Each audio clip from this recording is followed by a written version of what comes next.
ꯇꯤꯡꯈꯪ ꯃꯊꯪ ꯅꯨꯡꯊꯤꯜꯋꯥꯏ ꯀꯌꯥꯗꯤ ꯍꯥꯟꯅꯒꯨꯝ ꯄꯨꯛꯐꯕꯤ ꯑꯣꯏꯈ꯭ꯔꯕꯅꯣ ꯊꯣꯏꯅꯨ ꯊꯕꯥ ꯍꯥꯟꯅꯒꯤ ꯃꯐꯝꯗ ꯄꯣꯞ ꯇꯥꯏ ꯍꯦꯃꯥꯗ ꯍꯥꯟꯅꯒꯨꯝ ꯋꯥꯍꯪ ꯄꯥꯎꯍꯪꯂꯤꯕ ꯉꯔꯥꯡ ꯑꯍꯤꯡꯗꯤꯅꯦ ꯍꯦꯛ ꯑꯉꯣꯝ ꯖꯒꯣꯏ ꯇꯝꯕꯤ ꯍꯥꯏꯖꯩ ꯖꯒꯣꯏ ꯁꯥꯎ ꯁꯥꯎ ꯌꯦꯡꯒꯦ ꯇꯥꯛꯄꯤ ꯍꯦꯃꯥ ꯍꯧꯒꯠꯇꯨꯅ ꯉꯔꯥꯡ ꯄꯥꯔꯤꯅ ꯇꯧꯈꯤꯒꯨꯝ ꯖꯒꯣꯏ ꯄꯪꯁꯥ ꯁꯥꯖꯩ ꯃꯥꯁꯨ ꯑꯉꯣꯝ ꯑꯉꯥꯎꯕꯗꯨꯒꯨꯝ ꯀꯩꯁꯨ ꯈꯪꯖꯗ ꯂꯧꯔꯛꯀꯤ ꯀꯧꯖꯦꯡ ꯑꯣꯟꯗꯨꯅ ꯌꯦꯠ ꯑꯣꯏ ꯃꯥꯡ ꯇꯨꯡ ꯇꯥꯟ ꯇꯥꯗ꯭ꯔꯕ꯭ꯔꯥ ꯖꯒꯣꯏ ꯈꯨꯠꯁꯥ ꯑꯗꯨꯗ ꯃꯆꯦꯝ ꯑꯅꯤ ꯃꯕꯨꯛ ꯄꯥꯏꯕ ꯃꯈꯩ ꯅꯣꯛꯈꯤꯕꯁꯦ ꯑꯗꯨꯃꯛ ꯍꯦꯛ ꯄꯥꯔꯤ ꯍꯥꯏꯕ ꯑꯉꯥꯎꯕꯗꯨꯅ ꯇꯝꯕꯤꯕ꯭ꯔꯥ ꯇꯝꯕꯤ ꯁꯣꯏꯔꯕ꯭ꯔꯥ ꯏꯆꯦꯝꯍꯜ ꯏꯆꯦꯝꯇꯣꯟ ꯀꯤꯅ ꯍꯪꯒꯠꯆꯩ ꯍꯦꯃꯥ ꯊꯣꯏꯅꯨ ꯊꯕꯥ ꯅꯣꯛꯂꯗꯨꯅ ꯁꯣꯏꯗꯦ ꯁꯣꯏꯗꯦ ꯄꯨꯡꯆꯨꯝ ꯆꯨꯝꯂꯦ ꯑꯗꯨ ꯑꯣꯏꯔꯦ ꯑꯉꯣꯝ ꯖꯒꯣꯏ ꯑꯁꯦ ꯑꯁꯨꯛ ꯀꯨꯏꯅ ꯑꯉꯣꯝꯁꯤꯗ ꯂꯩꯔꯛꯄꯕꯨ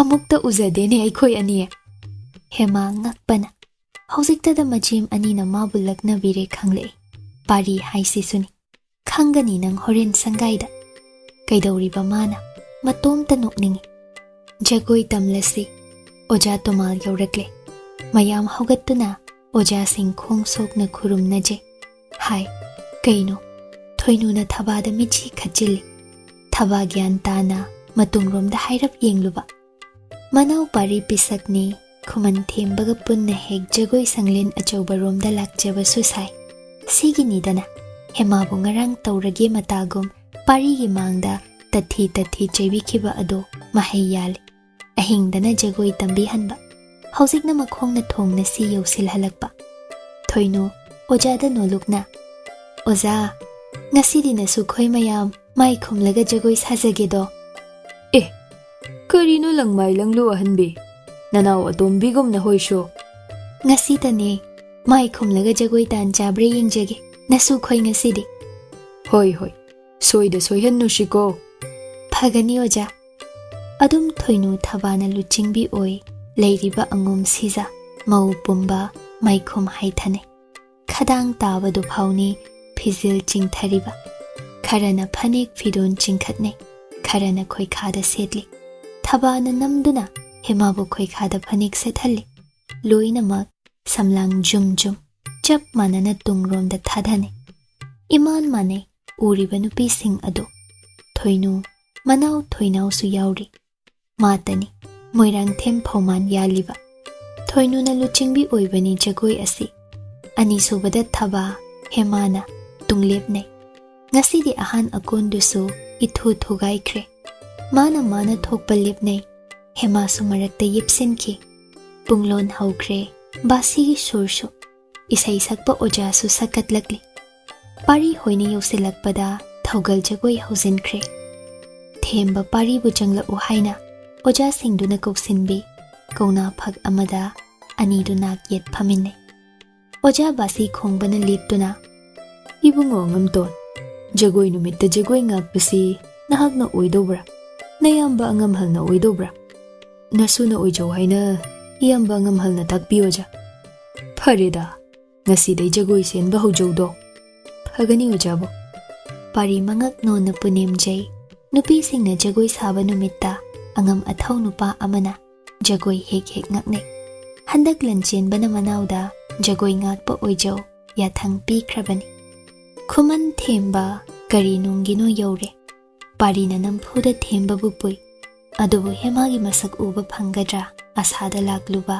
ꯑꯔꯦꯝꯕꯗ ꯇꯥꯈ꯭ꯔꯦ ꯃꯥꯏꯈꯨꯝꯕꯤ ꯃꯌꯥꯝ ꯃꯔꯛꯇꯨꯗ ꯍꯦꯃꯥꯅ ꯀꯗꯣꯝꯗ ꯏꯃꯥꯟ ꯃꯥꯟꯅꯈꯤ ꯍꯧꯖꯤꯛꯅ ꯍꯟꯈ꯭ꯔꯁꯤ ꯄꯥꯔꯤꯅ ꯍꯥꯏꯕ ꯊꯦꯝꯕꯅ ꯌꯥꯗ꯭ꯔꯦ ꯑꯉꯣꯝ ꯂꯩꯁꯥꯁꯤꯡꯗꯨꯏ ꯃꯁꯛ ꯃꯇꯧ ꯌꯦꯡꯒꯦ ꯂꯥꯛꯂꯤꯕ ꯃꯥꯏꯈꯨꯝ ꯉꯥꯛꯇ ꯁꯛꯀ ꯎꯕ ꯐꯪꯗꯦ ꯀꯔꯤꯅꯣ ꯃꯥꯏꯈꯨꯝ ꯖꯒꯣꯏ ꯑꯣꯏꯕ ꯖꯥꯠꯂꯁꯤꯅ ꯊꯦꯝꯕꯁꯨ ꯄꯦꯟꯗꯦ ꯍꯦꯔꯥ ꯃꯥꯏꯈꯨꯝ ꯍꯥꯏꯗꯣꯛꯇ꯭ꯔꯤꯐꯥꯎ ꯉꯥꯏꯕ ꯍꯥꯏꯕꯗꯨꯅꯤꯗꯅ ꯖꯒꯣꯏꯁꯨ ꯍꯧꯖꯤꯟꯈꯤꯕꯅ ꯂꯥꯡ ꯂꯥꯛꯄ ꯋꯥꯔꯤ ꯋꯥꯇꯥꯏꯁꯨ ꯇꯧꯅꯗ꯭ꯔꯦ ꯖꯒꯣꯏꯗꯨꯗ ꯁꯨꯝ ꯌꯦꯡꯅꯩ ꯊꯦꯝꯕ ꯃꯊꯥ ꯁꯥꯔꯞ ꯀꯔꯤꯅꯣꯅꯦ ꯑꯉꯣꯝꯕ ꯏꯃꯥꯟ ꯂꯣꯏꯅ ꯃꯥꯟꯅꯔꯦ ꯅꯁꯥꯅ ꯈꯨꯃꯟ ꯆꯅꯨ ꯃꯁꯛ ꯈꯪꯖꯔꯝꯂꯔꯣꯏꯗꯣ ꯃꯥꯕꯨ ꯌꯦꯡꯕ ꯂꯥꯛꯆꯔꯤ ꯅꯠꯇ꯭ꯔꯣ ꯑꯔꯦꯝꯕꯗ ꯃꯥꯡꯂꯦꯗꯣ ꯏꯕꯣ ꯅꯪꯗꯦ ꯄꯥꯔꯤꯁꯨ ꯌꯦꯡꯖꯩ ꯃꯃꯤꯠ ꯆꯣꯏꯖꯗꯦ ꯃꯥꯏꯈꯨꯝ ꯎꯞꯈ꯭ꯔꯕꯁꯨ ꯄꯥꯔꯤꯅꯗꯤ ꯍꯦꯃꯥꯕꯨ ꯁꯛꯈꯪꯈꯤꯕꯅ ꯍꯥꯟꯈ꯭ꯔꯦꯗꯣ Makhut macha anina thekliba.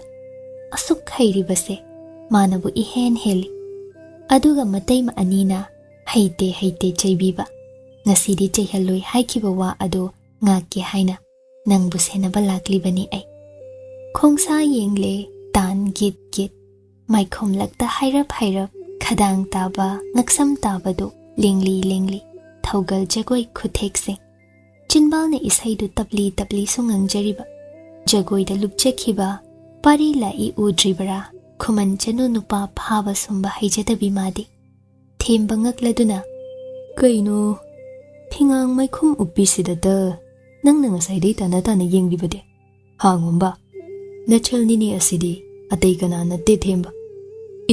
Asibo mandeda mane nangdi kamain khangliba ha khangina ahanba ubada do Kaino Yaikhom uppi singsi loina chapman hekta khangi gain oisu songoi oiramoy yengna sidana themba yaine ponthadum thanasi yai kari thagani Kuman aigi charai lingyan phisi thagine phai angom aigi shu lingyan asi thagido Aniru singnaduna lainaki. Jagoi loisille ahanba tangkak oina. Chanu singdo lepa yaw wabagi phamthanaba yaw Yaikhom hangnare. Loina mak mathang thoinu nokladuna pari pisak lengla amia khuman themba su yawridana. Ahoy taimat Nanaw khoishu jagoi kamdori yengusena aikhoi angombase jagoi nga kadori Oh haibani pari pisak jagoi kamdobagene phajai dai taimat kanano phajaribo aikhoi di mande ko mahai noi thoinaw pari ga hekta naksina daba yade khanjaki kadai pana matap purakpadai matang charadi pari thengnaba yai hekta lansinge haiduna machem thoinu da mamit yenglam pana matap mayom ani puthoklak makok nona jangsin ibungo ngamton nachalna pana matap simata lanjage haibabu pari di yengbata yenglei thoinauda parina mina lanjarakpa pana du lausindrabada thembana mangak nolap lausinki pana matap anido parida khumudanagum khuningna tumena thinki adubu pari madi hojik phau Yaikhom hangdribi phingang inbidu romda sum yengliba thoinau ui ikairaduna chathoki thabana uraduna kalak penna machem thoinu tajarasanu matagumna kaino pana se lausan bidedo kainege khoi pari pisakside mi ikai jaramlani ye thoinu ui adubu noksinne matang hikcha deda manau ibema thoinau se khanki themba loina ure chanu singdu maulai sabi hojikta da mayek sengle adubu ngasai gi phingang Yaikhom uppi du tangai hojik phawba Yaikhom hangladriba masi hemani kashu haida masada iliba lingyan phidu lautha ma mai thire matagum pari da sine pari hekta lausili mana haiba chumi mana ngamli matagum nokliba thembana hankibada tapna hangjai pari bulengon kamdawna Yaikhom uppi mayam marakta phingang inbido khuman januni haina nangna khandokpa ngamluriba ha khangdeda sum karamna ha hekta khangba ngamro ngasai sangaidagi thokiba ujahobra phingang inki khanghobra ude aidi ngasaidagi sangaida su leite nanga chathokluриba dudi hoine adu karam khangi pari khangde karam mayam lakta yenglubada hemani khangluba masada paukhum leijaramdaba thembagi wahang paukhum thiba tai khanpham khangde khumngam khide thembagi wahangdo tolida angom pareihan mangol machida phamduna pari leirami thoinu thaba anina hemabu sangai nungda thinjinbiba nutigum lakpada pari pisak kana ngairamlino som leijarambani taimton khoi tombi ngaibibadi nattaba ko ma su ngaijarambani nanauna thoinu na sat ngasai pendaba ma leikhibado aigi inau ibema nachal thoinau na ngasai pana lanjabado nangdi lausin bideda pari pisak pari nokleduna nanaude Pana si kaya khoidajade do Itaimhal. Phai ado akhoi tombi se ngasi su nang ngarangi angom jagoi do tambiyu do makha phajakhre onthokna tombi bu sahan babu kaya phajakhre thoinu thaba nokmine Amuk khanane nanau tombi she laknabiranu ko Itaimanima pangchei su cheibinuba kari khangjagani madi apangbi luna chana tobiyu do Itaimanina najani ngolmakni khanbiduna thaba noklamba phajen ko tharaduna haima atonba khasik chebiki haibagi nangde khoibu sauningli boireko Ahoy saujari bani nana pangchei ka su cheibinu do hema suktuna na thaulei da angom hingchaba nangko khaliba thoinuna kireda michang sanga gade hai tombi nangne hayingdai jagoi sangda thinbalobase pari pisaki mathau oihanjogo ai khoidi kire khara jairubagi saurebu machil thongna haijari hema tapna aidi ichem ani gi tung injagani atei pamjade khangde ai khoidi hayeng khainara naini ai khoi chena biranu parina noki Nanawna jagoi di soihanjara koi ko ngasidagi su jagoi senba hujare Itaim phai kayam kuina chatki yengi na tawdo senglam labadi phai ko oi dabaga sasenabada oihal nang lo yoba soiroi ani du chatki hema tapna kaino hai dabanga penjari aidi aina kaidowi ha ishauga langsilakliba iranai ta haure iche mani gi tongin jabase kari pendaba leibibano ne ai jagoi selabane ayengdagi tungda law ngamjaroi aidi yaro nangna panghai hayade kaigino ngasai na maikhum ngakta khangjade aidi kanana phingang ilu hai leirambam injabane yadabrane angomse phingang setba yade karige ai mi holasi nangi phingang duna ting makhol mawa chawhan chunghal adugi yade taza ningdre kongyamba apangbi angom jagoi tungan balaiti aduga ngarang aigi tawtam nangna jagoi sarui hairisi mathokna su pangida ko nangbu khuman chanu khangjade khoidi nahoi angom mayam changduna laknabiri natra aibo pangman na su pangida hema nangse hema paithokduna imong yausenkre paridi maikhom manunggi ngahak ki awonba saktam uge phanghaudredo numidangdu pari luk hadre hema su manakta luk hajau takpi hema na yaba ko baleite hera nanga jamina drabadi ai charoida pari mare macha ma toba hujinki adubu kui hoba natte matai mathoinu matungdana manau thoinau na leplakpa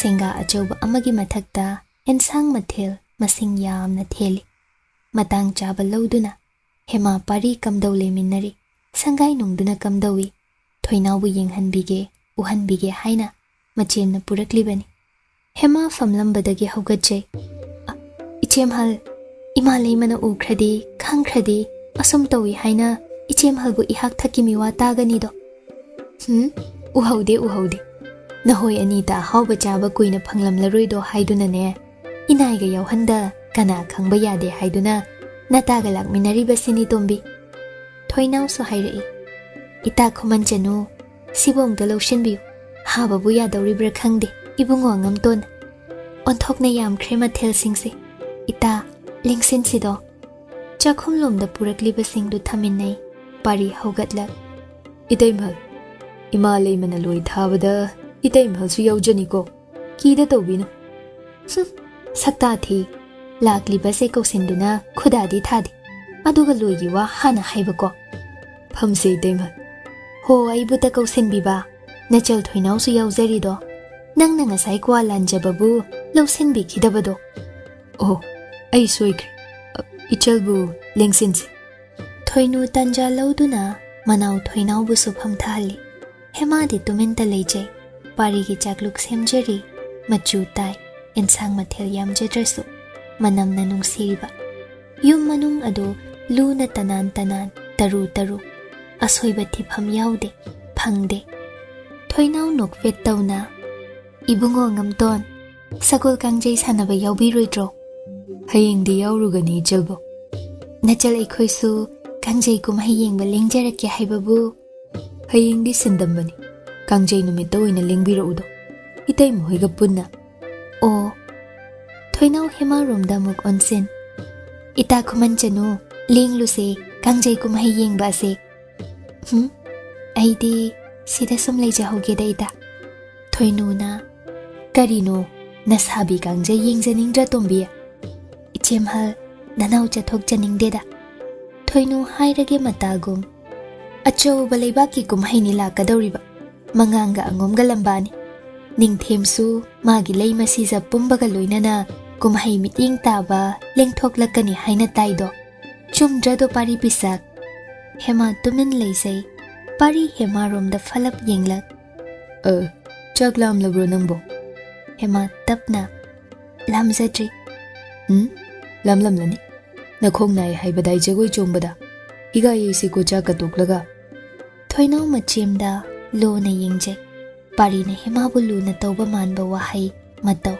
Thoinu na yengbata yengo haigo mamit kupi. Sesi. Luk hana hadoglasi. Nganta potha jawni. Hayengdi yahau ngange haini. Khwangphi saba haujagani haibadai. Pari tapna hogat khiduna hema nakta changsinki. Mataudu taurage matagumba ama yaukhragum. Hema na saubagi mahud mataim thoinu na ningthem matang chada pusilakpagi pari adu shaukhrabani. Hema gi chakluk macha ama makhut makna semba haujinki. Hema na makhut phaduna khamjai. Karino tawbiridubo sana khutuna tawhidaba ngakta. Nangdi hai angom ikada waithung khibi khuman sana khutuna nungtigi yumgi waishit lamseng chakthong phausu tawriba singdudi. Iche mangda du tawbinuba. Pari tumin leikhrabi matai mada onsen. Itaim halna nating pangu yathang pibi khrabani. Natrado itaim hal. Hoi. Thoinau lau hai lengla sei khoisu. Itaim hal. Nanau tombigi makhud yengbi ko. Haita nga macha ama thongjai haikibani. Yare. Asomda thinaramlani. Kanada su chatlani hairamde. Pari pisak punna luk hamina hauro. Phagani itaim hal. Ani du thoki. Hema sauningna. Ngawidana nangdi kongyamba. Ngawdi. Ngawshinabani. Atum tawbinuba. Kainigi ngasigi matawsidi. Aidi kaibana. Moina panghai hayabu. Ai loina khang. Aina su yabiro. Karino khangbiriba. Moirang them manau se idaim halna ingonda thajage khallibase ai ui. Adugi aina yade utbi pana lalakpa lodriban. Chamna pana lana babu kaisu kaidena. Lausin biyu hek. Turoloi aidi. Ama khakta ahoba aroiba shuoigani. Oibiyu soidan. Pari laknabi hemabu. Ama khakti laisin kre. Shina kamdoba hema. Ha. Karino takbiriba. Luksidum hadokbiro. Chamina sidana. Ngamjaroi. Tawhaide. Aina yai. Chanabi se khara semdok minasi. Itomta na ngamlo. Nangbo aigi lukhak pijaningde. Pijar. Chaksu punna chindamminaba kaide. Shimasu haudok ningi aina. Ngamjaroi aide.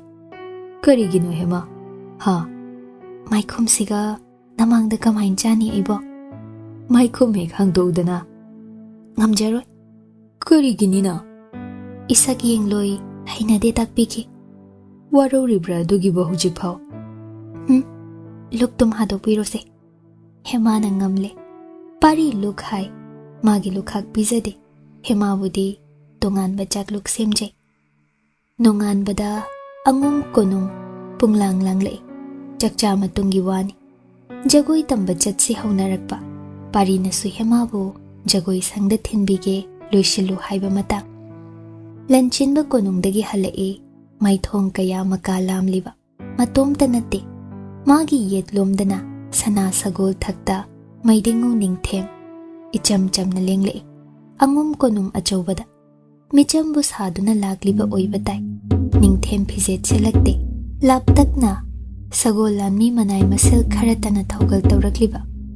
Angom lang may ningthaw khuray leima.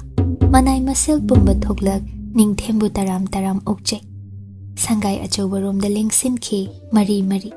thoinu thaba manai masel loina ningthem masak yengba thokche Lanchenbana manai thaduna pari bu kaure hema su loina rakani irai laina khandoi pari laktuna ningthem da punem jai ningthem na hogat manau makum lengonbi Kamdauri una khidaba kuire da pari pisa nanau nungai jari ana ayek mapu thauzal dagi thoidokpa yaujade yambungbu hana takpi da khongdoi birakpadi karina thaugal tawjegani Ningthem pari gi oirom thangbada yengle hema leiramje hema loina rakje sum ngaire kona ta pari da yeng natum tara pari pisa khuman chanu na sanaudi udeda Lanchenbana tapna pari pisa inau nupi busu pau thago lining thau lenglakli thaugal phangjaho haina pari tapna ishanaudi hakchang ana hoduna hipjahul lai ho bani yamba angamhal sida hekla khanjabasu yambung na nung phadok lingbirakpada angom lai ho longna duna lingbi khrabadi nanau angom pumbadi mangjaredo Ningthemna kari khuman janubu masangamde haiba maiba maibi kauru kana lei shana gonung ipu maiba kauru pari tapna angom ipu maiba iben maibi na yengjare yambo hojikti thoidokpa tawjadri hipja hawi sanaudu oh phareda kayam kana ngamdabanone nahoi angomgi hawa nungsitsi mabu hainadrabra Lanchenba hoi tumin lei Ningthemna adum haifam thokte adubo hanjin mathau natta hangliba pari na khumpham thingpham khampham thoi pari nokvet tawja yambo adugi na jadedo